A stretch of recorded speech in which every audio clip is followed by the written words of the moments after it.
My name is ولتر, those of you who don't know me. I'm an ex-Muslim. I was born in a Muslim family in Somalia. I study Islamic books. I was told that I have to be a good Muslim and follow the teachings of Islam.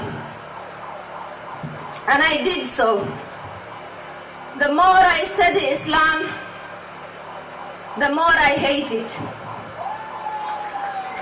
Muslims say, and our politicians say Islam is a religion of peace. That is a lie. This woman is on a mission. She's not a Muslim, and her Muslim dress is a disguise. Her mission is for Muslims to know what is in the Quran, because she says if more Muslims knew what was in the Quran, more would leave Islam. Mona Walter came to Sweden from Somalia as a war refugee when she was 19. She says she was excited about joining a modern European nation with equal rights for women. But as a young Muslim woman, that was not the Sweden she encountered. In fact, she says it was in Sweden where she first experienced radical Islam on a daily basis. I discovered Islam here in Sweden. In Somalia, you're just a Muslim. You're just born into Muslim country without knowing the Quran. But when you come to Sweden, then you go to mosque. And there's a Quran, so you have to cover yourself, you have to be a good Muslim. Walter says she grew up in Somalia never having read the Quran. So I didn't understand what I was part of. I didn't know who Muhammad was. I didn't know who Allah was. So when I found out, I was upset, I was sad, and I was disappointed. She says she discovered that Allah is a God who hates, and that Islam is not a religion of peace. It's about hating and killing those who disagree with Islam. It's about conquering. Muhammad, he was immoral. He was a bloodthirsty man. He was a terrible man. And they can read that in his biography, what he did to Jews, how he raped women, how he killed people. I mean, he killed everyone who didn't agree with him.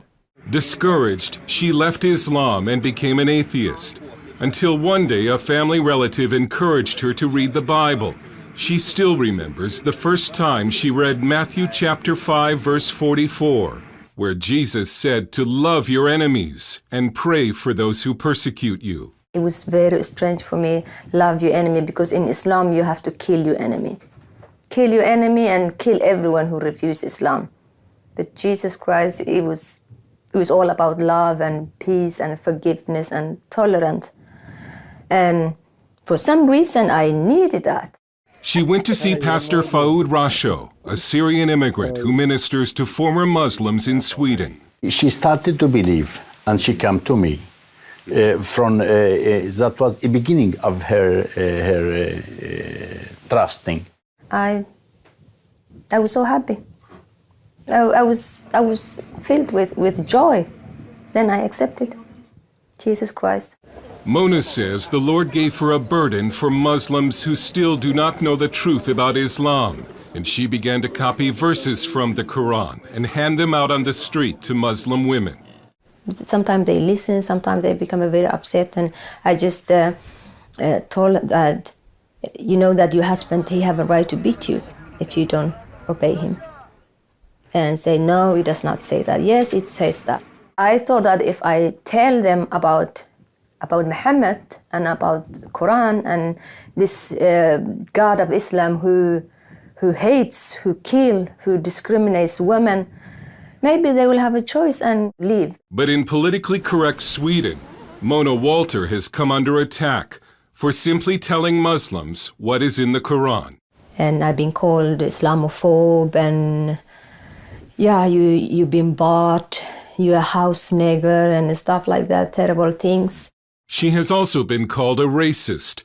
Walter warns that Islamic radicalism is a serious threat in Sweden and says Swedish society should care more about women trapped in Islam. They will think like, oh, we're in Sweden, we have a freedom of religion. But Muslim women don't have a freedom of religion. They live under the law of Allah, not under Swedish law. So they will suppose everyone have a freedom of religion. We don't have freedom of religion. It's not for Muslim women, it's for everyone else. She lives under death threats and sometimes travels with police protection. She wanted to show us Muslim areas around Gothenburg, but had to first dress as a Muslim. She believes if she were to show her face, she would be attacked. And never go to those areas just to be in me, just to be in flesh and blood, Mona. I never get out of there alive. I mean, Muslims are normally good people, like everyone else. But when they read Quran, then they become a killing machine. This so-called ISIS or Al-Shabaab or Boko Haram, they're not extremists, they're not fanatical, or they're just a good Muslim who follow the teachings of Islam. The Prophet Muhammad, he did that. They're doing just what he did. ولتر now uses videos and speaking appearances to spread her message. And she says she won't stop, even though her life is in danger. Dale Hurd, CBN News, in Gothenburg, Sweden.